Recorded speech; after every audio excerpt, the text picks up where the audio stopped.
So welcome back, and this is our final session of the conference for the Centre for Peace and Conflict Research for 2024. And so this is our session in which Professor Allison McCulloch is going to deliver a keynote asking, still a case for political prescription, power sharing and the future of inclusive conflict management. So Allison is a professor of political science at Brandon University, Canada. She's co-editor-in-chief of Nationalism and Ethnic Politics. Her research considers the interplay between adoptability, functionality and adaptability in the life cycle of power sharing peace agreements. She's the author of over a dozen articles and 5 books, the latest of which explores power sharing in the Global South, a hitherto neglected area of study with profound policy implications. She's also the principal investigator on 3 ongoing projects examining citizens' inclusion in power sharing agreements, power sharing in refugee governance, and power sharing in Lebanon, Iraq, and Syria. So this afternoon, she's going to deliver her keynote speech to us, so I'll hand over to Allison. Great, thank you, Don.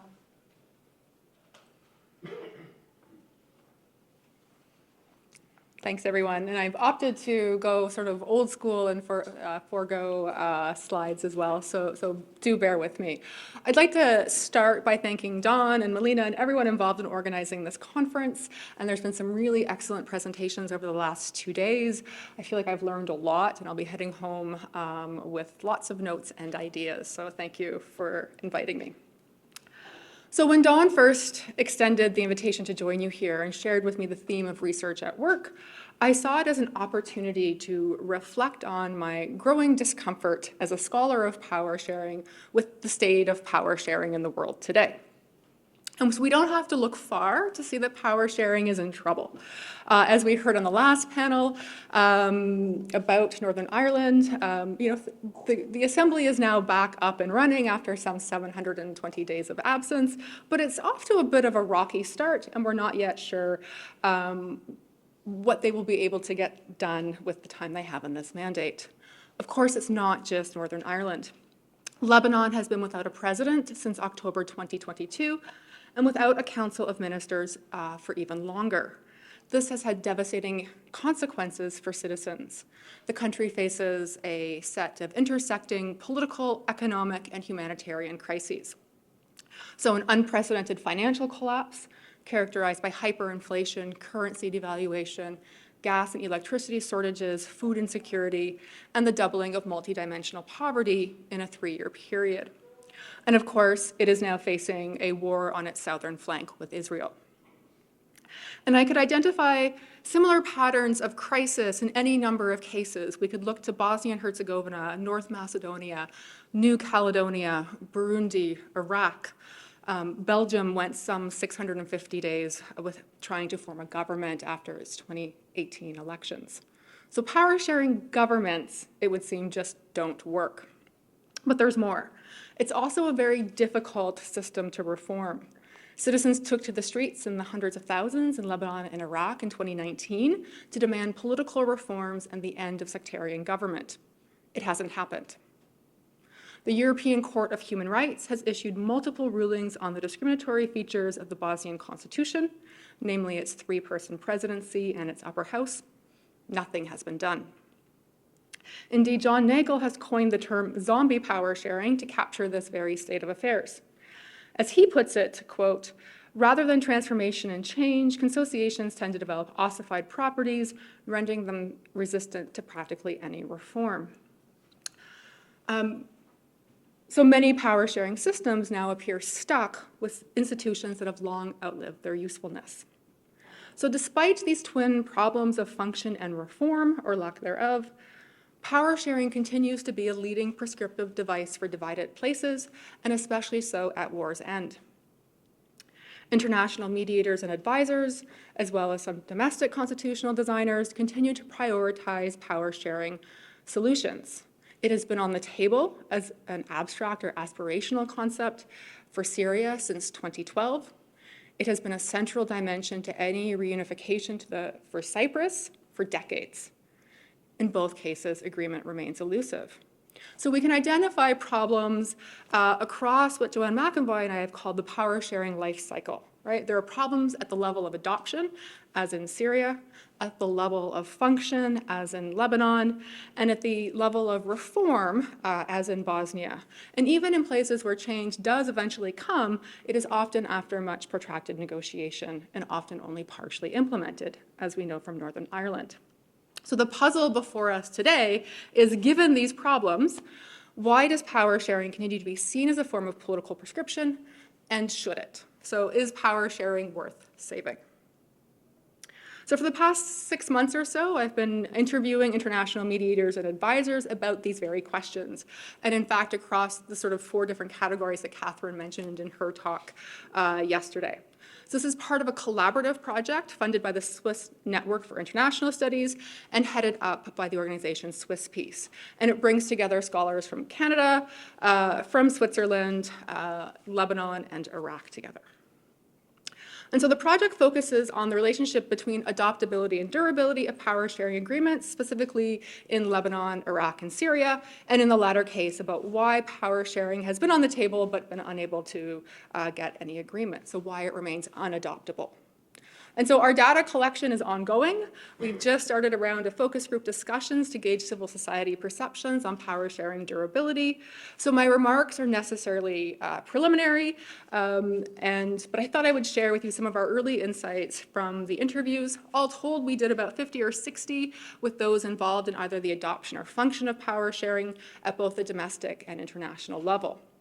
I'll focus in particular on the role of international mediators and advisors, in part because those are the ones that I, along with Sora and Kyle from the project, talked to. So we canvassed those in particular for Syria and Iraq, but also other conflict sites around the world, in part to get a sense of whether the patterns we were seeing in Syria and Iraq were also found elsewhere, and in part because international mediators rarely stick to one conflict site, right? There's quite a bit of travel there as well.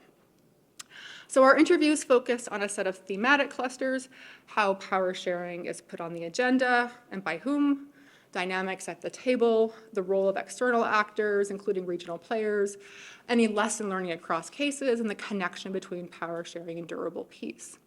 So with my time today, and keeping in mind the theme of research at work, I'll divide sort of my talk into sort of 2 broad sections. First, sharing some of those insights from those interviews about power sharing as a prescriptive device, and then turning to sort of a few sort of much more tentative and reflexive comments on the role of power sharing researchers in navigating the gap between the theory's commitment to inclusion and social justice with its real-world practice, which increasingly delivers anything but.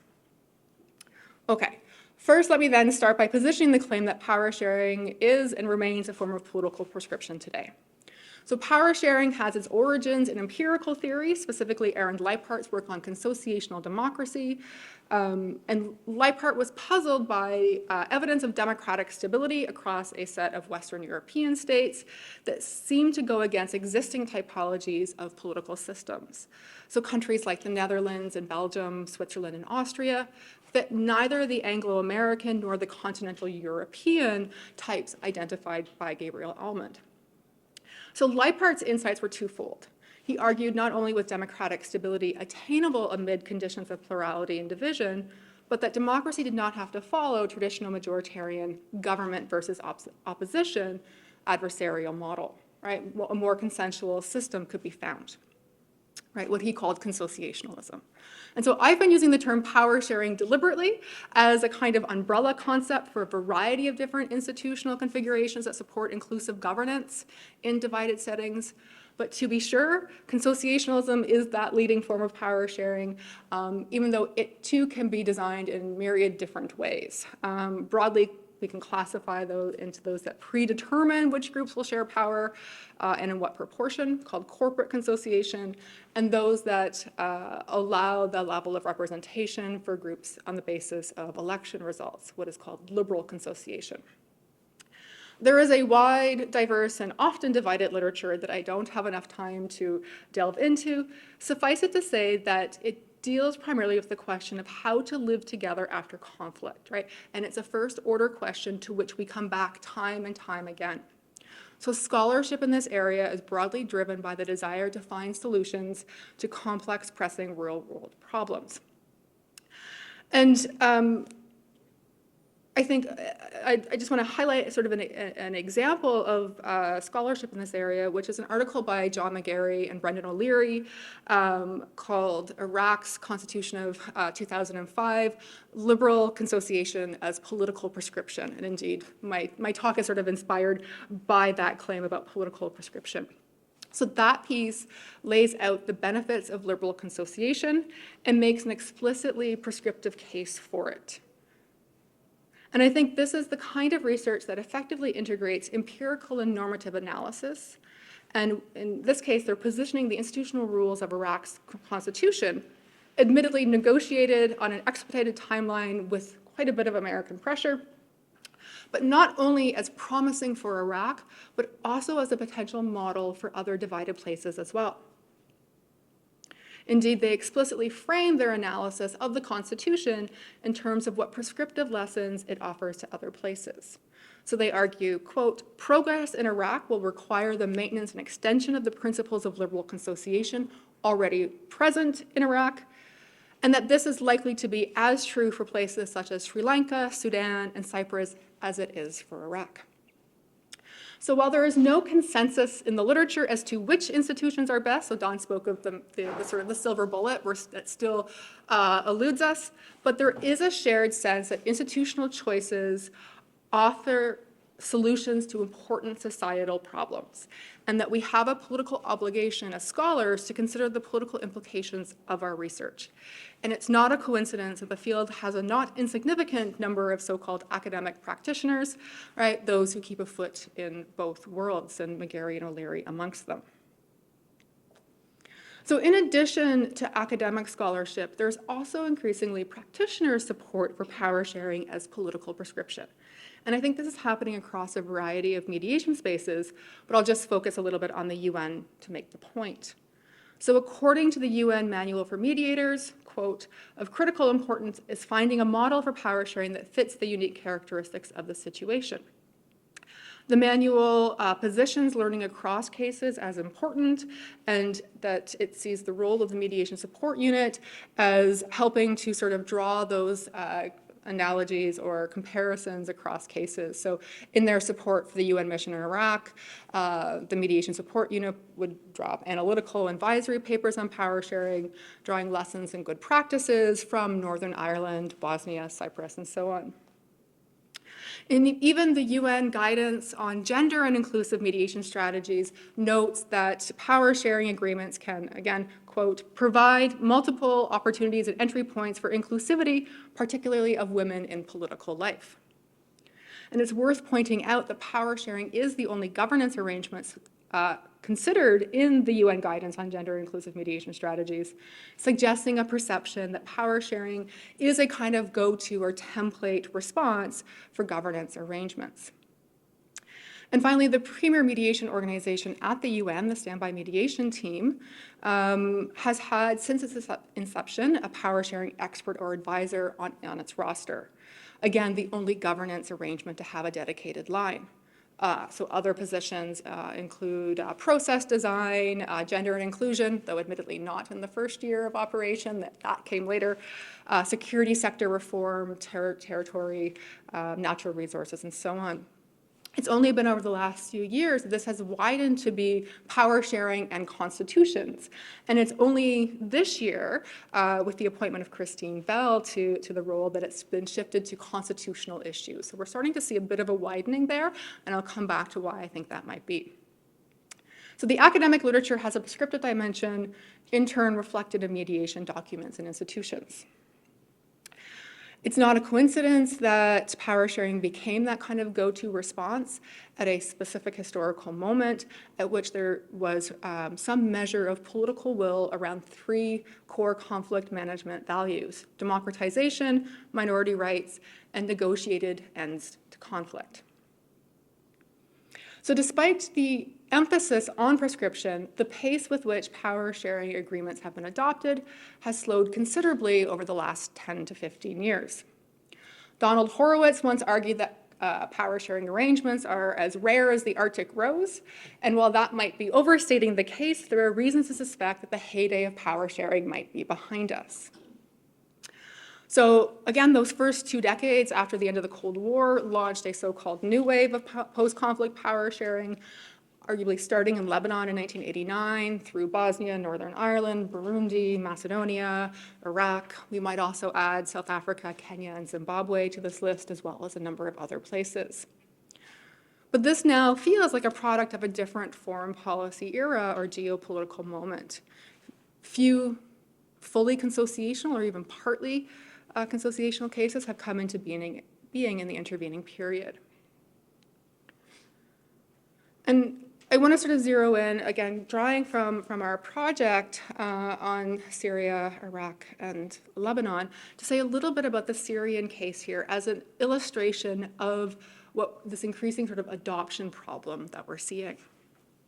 So I won't go into all of the particulars of the conflict, but it has been deadly and protracted with more than 300,000 civilian casualties, 7 million refugees, and there's 7 million displaced within the country since the conflict started in 2011. It has been sectarianized and internationalized with a vast array of actors involved in fighting on the battlefield and in negotiating at the peace table. Though still unresolved, with Bashar al-Assad still in power and power sharing looking further away than at any other point in the conflict, power sharing nonetheless serves as a possible remedy or cognitive template since the outset of peace mediation efforts by the UN. Irene Constantini and Ruth Santini call this a power-sharing-oriented mediation. So you start with the idea that that's where you're going to end up, and you keep trying over and over. And I was actually struck by Jennifer's talk yesterday, and she, I think, used the term stuck in a paradigm that they know doesn't fit, but for which they have no way out. That also applies here, right? And so I think there are 4 insights from the case, which I think speak to wider trends. First is that negotiation is a multi-level game. Second, that party positions on power sharing are connected to security territory calculus, that the term power sharing is wrapped up in ideas of constructive ambiguity, so it becomes a deliberately fuzzy concept. And I think the other thing we're starting to see is a kind of inclusion fatigue, and I'll say a little bit more about each of these. So there have been 4 UN special envoys for Syria, Kofi Annan, Lakhdar Brahimi, Staffan de Mistura, and Geir Pedersen, whose combined work can be encapsulated in the so-called Geneva process. And we can see through the documents that have come out of this, again, that power-sharing-oriented mediation approach. Annan's 6-point plan called for an inclusive Syrian-led process as part of political transition. The Geneva communique, again, also called for the establishment of a transitional governing body that would exercise full executive powers and include members of the government and opposition and other groups formed on the basis of mutual consent. We also see it in Security Council Resolution 2254, which was intended as a roadmap to a political transition for Syria. I should note that power sharing has served as a logic-informing approach rather than a specific set of institutions. Indeed, no institutional provisions have been agreed or even substantially proposed. And as one advisor told us, the term power sharing itself became sort of a diplomatic term that came into the Geneva communique and Resolution 2254 because, quote, it was impossible to write either Assad must go or Assad must stay under certain conditions. So power sharing became a kind of camouflage to avoid that discussion beforehand, and then it was left to discussions which then themselves never really developed to tackle it. So as the quote suggests, one of the reasons why power sharing presented as attractive early on, at least to internationals, was that it could be that kind of constructive ambiguity that might induce parties to the table. But while the UN was trying to coax the 2 sides towards power sharing, neither was inclined to support it. For the regime, Assad has had little incentive to negotiate terms of power sharing. Certainly so since the Obama administration stated unequivocally in 2013 that he had lost legitimacy and must go, and especially so after Russian intervention in 2015 that tipped the balance of power in support of the regime. Even without that kind of international intervention, as Robert Ford, former US ambassador to Syria, notes, any genuine power sharing would have been completely anathema to Assad and the leaders of the security apparatus. So the slogan of the regime supporters, Assad or we burn the country, captures that complete unwillingness to share power. The opposition, meanwhile, was also ill-inclined towards power sharing, certainly so in the early days when the battlefield calculus favored them and the prospect of Assad's removal from power appeared within reach. So as one actor involved in the process told me, the opposition in the very beginning was like, we don't negotiate during a revolution. We're not in a peace process, we're in a revolution, right? But by the time it got to the point of becoming a peace process, they had lost any kind of leverage towards that approach. So the problem wasn't just the regime or the opposition. The inability to reach a power-sharing settlement at Geneva was further complicated by the use of different conflict mediation frames, most notably connected to the rise of the Russian-led Astana process in 2015 with support from Turkey and Iran. While de Mistura, who was the special envoy at the time, described the two processes as complementary and mutually supportive, they ultimately had contrasting objectives. So whereas Geneva could be broadly understood as following that sort of liberal peacemaking approach, right, and negotiated settlement, power sharing, economic reforms, Astana embodied a kind of authoritarian conflict management, prioritizing the reestablishment of political order through methods of state coercion, right? What Costini and Santini call an illiberal peace momentum. And I'll note here as an aside that Astana also seemingly dropped any pretext towards women's involvement in the process, as though suddenly the Resolution 1325 and the WPS agenda wasn't a thing. While there have been valid concerns about the way in which women were brought into the Geneva process, it's not even part of the discussion at Astana. So it's a reminder that what different international actors want out of the conflict matter almost as much as what the local actors want. And indeed, as one advisor told us, the special envoy wasn't just mediating between the delegation and the government, the delegation of the government and of the opposition, he's also mediating between Washington and Moscow, between Tehran and Istanbul. So there's lots of different levels happening. So again, it's a reminder that negotiations are a multi-level game and that any kind of power sharing adoptability is characterized by at least 4 meaningful interactions between different sets of domestic actors with one another, right? So the local parties have to agree to share power.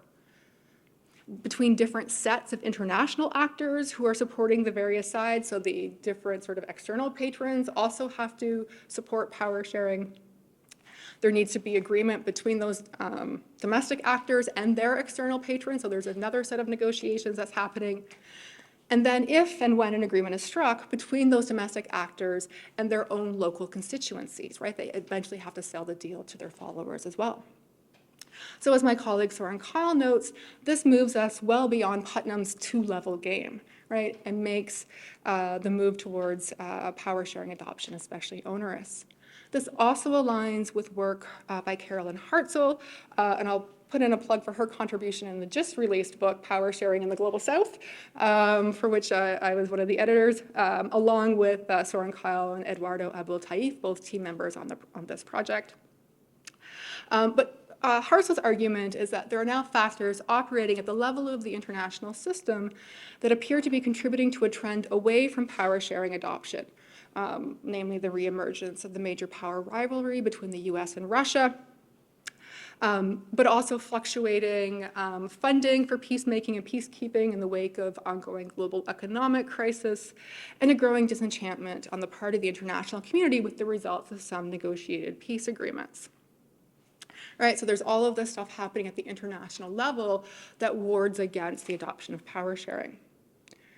One of the other challenges, of course, is that power sharing is often simply a rhetorical device, right, with some intentional conceptual fuzziness around it, used to paper over irreconcilable positions between conflict actors at the table.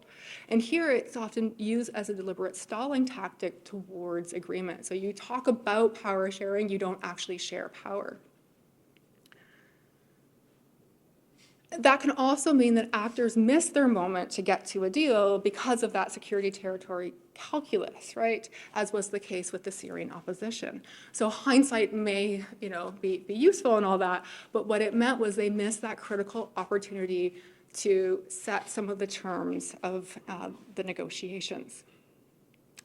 And so the other point I think that started to come through in the interviews, and here I'm still working through some of this, and I'll say it wasn't everyone who pointed in this direction, but it did come up a few times, and so I'm trying to work through it, so maybe we can talk a little bit about this. And I think we've seen a few hints at it in the presentations over the last 2 days, which is a bit of a crack in the commitment to inclusive conflict management.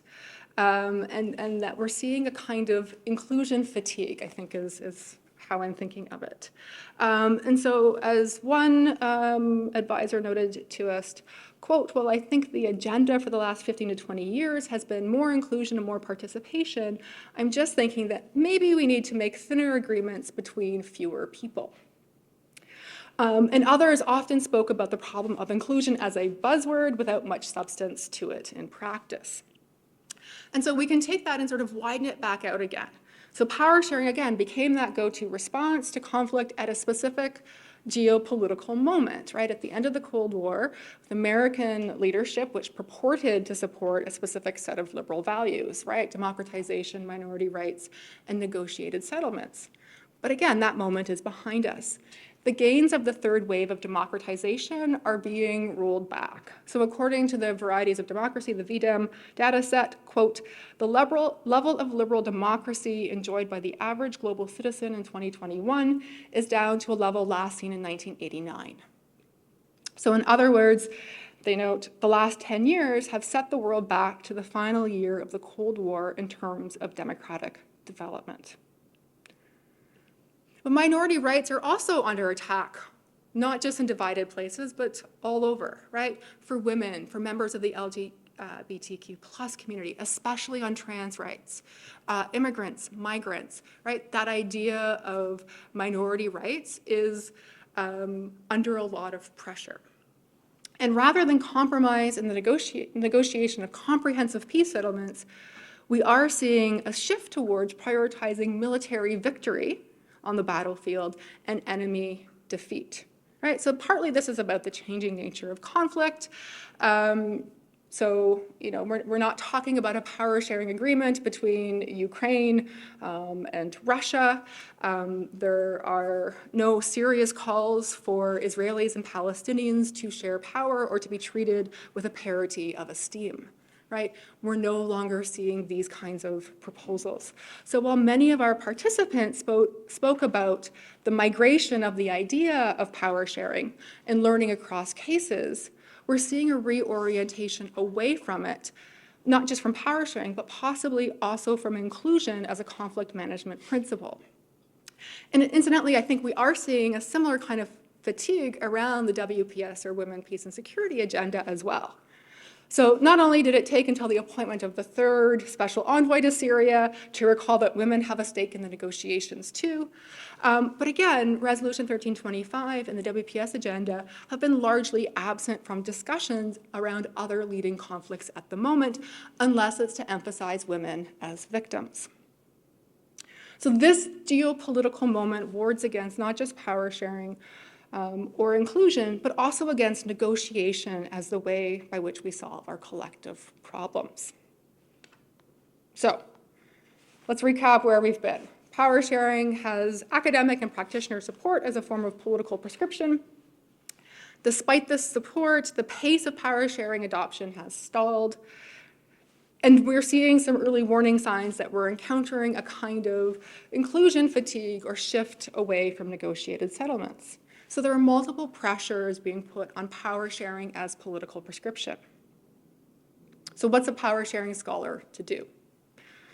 So first is perhaps a little less hubris in that our recommendations will turn out the way we think they will. Second, I think what's important is a recommitment to inclusion and making the case for it, right? In our scholarship, in practitioner spaces, in civil society, in public forums, in the classroom, right? And we need to make the case for inclusion not as an instrumental value, but as a normative one. So part of the problem, and here again, some of the literature on women in peace processes is again, right, that, well, they're more sustainable processes if women are included. Okay, but then you're putting the success of that process, which is already likely to fail, you're putting that failure on women. And so it's not just that women make better peace, if that's the claim we want to make, it's that they're as members of the society, there's a need to be there. So there's a normative case we need to make and not simply an instrumental one about what the outcome will be, right? So ultimately, negotiated ends to war or negotiated settlements are social contracts. And if you're involved in the social contract, you need to be involved in that process, full stop. The other thing I think, though, what we need is serious contemplation about how it is that we speak about these issues and the language we use to do so. So if we are committed to solving pressing real-world problems, like the power-sharing adoption problem, then we need a common language with which to do so.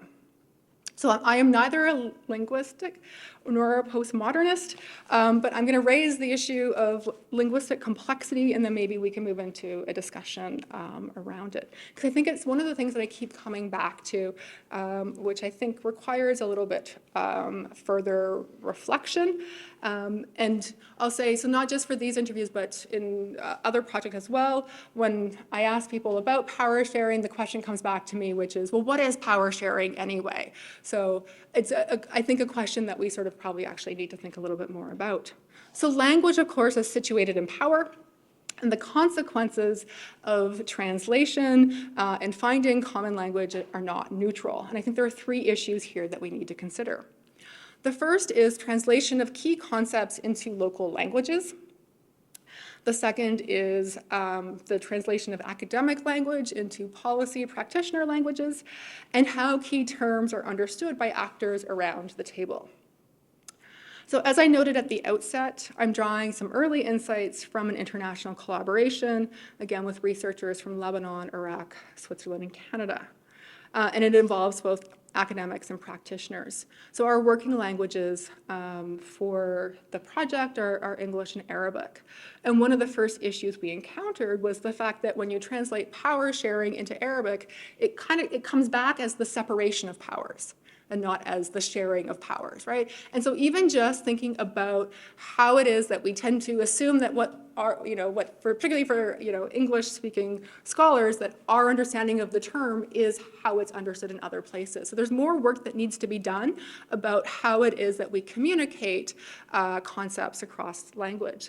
So for the project, one of our first steps was to determine the Arabic terms most commonly used in debates and discussions within the countries by looking at sort of the broadest range of local actors, by examining local newspapers, news reports, interviews, social media, and the local academic language as well. And here, I think it's incumbent upon those of us who are English speakers to be more sensitive to local terminology and not to assume direct translation. Right, our concepts may not have a universal connotation. We also started to recognize early on that power sharing as understood in the academic literature wasn't necessarily the same thing in mediation spaces. So as one advisor told us, the core of power sharing is understood by political scientists to refer to federations, consociations, and coalition governments is not what's taken up in negotiations, where power sharing typically means the sharing of power at the executive level. Others pointed to the problem of power in power sharing. Again, that's something that's come up in other interviews as well. The one suggestion that came up several times was to shift away from power sharing towards responsibility sharing. So as one person told us, there's too much focus on power because of power sharing, and everyone at the negotiation table wants power, but not a lot of people want responsibilities. Someone else said, again, when we talk about powers, we need to replace power with responsibility. Or, quote, when we say Assad is in power, it should be Assad is in office. And to change the discourse around power to one of the duty of a public office holder rather than someone who has the power to do things. So there's some and again, some consideration of how the different terms are used. So one of the things we started to do was to ask everyone we interviewed how they were understanding the word power sharing and how it was being taken up in their specific context. And again, worth noting that the answer frequently came back was, I was going to ask you what that meant. And then finally, again, I think there's a real benefit to constructive ambiguity in negotiations, right, where you're adopting deliberately vague language to mean different things to different people. So again, you bracket the question of Assad's fate in order to get folks to the negotiating table, and so on. But the problem of ambiguity is that it's not always constructive, right? There are times where it can erode trust or make for confusion when shared meanings are absent. And as one advisor to or someone who was working with the Syrian opposition said, I noticed that people were ashamed and wouldn't necessarily tell you when they didn't know what a concept was. So everyone's at the table using these terms as though everyone at the table should already know what they are. But for many people, they weren't political scientists before they ended up at the peace table. They were engineers or whatever else. And so there's then a reluctance to sort of engage in sort of dialogue when you don't know what those terms are, right? So as the advisor noted to us, so why would they know this language? They'd never engaged in it, never lived in, and it didn't necessarily grasp their way of life or traditions. And so again, thinking about how different terms are used is important. So power sharing, it turns out, is not one thing, but many, and we still don't have a shared meaning for it. So again, I think sort of those three things together, I think maybe we could sort of move into some sort of conversation around how do we begin to find that sort of shared meaning, and I think that's an important place to go if we're going to continue to see power sharing as political prescription. So I've primarily focused my remarks on the adoption challenge to power sharing, but I would be remiss in not coming back just briefly to the problems of function and reform that I opened with, because these are not unconnected to the adoption problem. So that life cycle approach to power sharing asks us to see the sharing of power as an ongoing process and not a singular event, right? So what happens that when you reach the settlement, that's just the first part of the story. So all of that hard work to get to the agreement then requires sustaining over time. So Siobhan Byrne has made the case that power sharing is an active verb. It's not power shared, it's power sharing, right? This is an ongoing project. So it requires sustained commitment and recommitment to ensuring its implementation and to some degree of functionality. The life cycle also asks us to see the conditions under which an agreement comes into being as intimately connected to how it operates over time, as well as where it might lead in the future. So without wanting to be overly deterministic, the process by which a power sharing agreement comes into being will have a direct bearing on its operational performance. So how much of it was shared meaning at the table, and then you find out in the implementation period that you have very different understandings of what you were agreeing to. And so there remains a connection to be explored between the conditions of adoption, function, and ability to reform power sharing over time. And so while the prospects of power sharing as political prescription might feel a little grim, both because of the performance of some of these systems, but also because of international trends that are moving us away from the idea of sharing power, it's still the case that inclusive political institutions are important for facilitating peace and democracy in divided settings.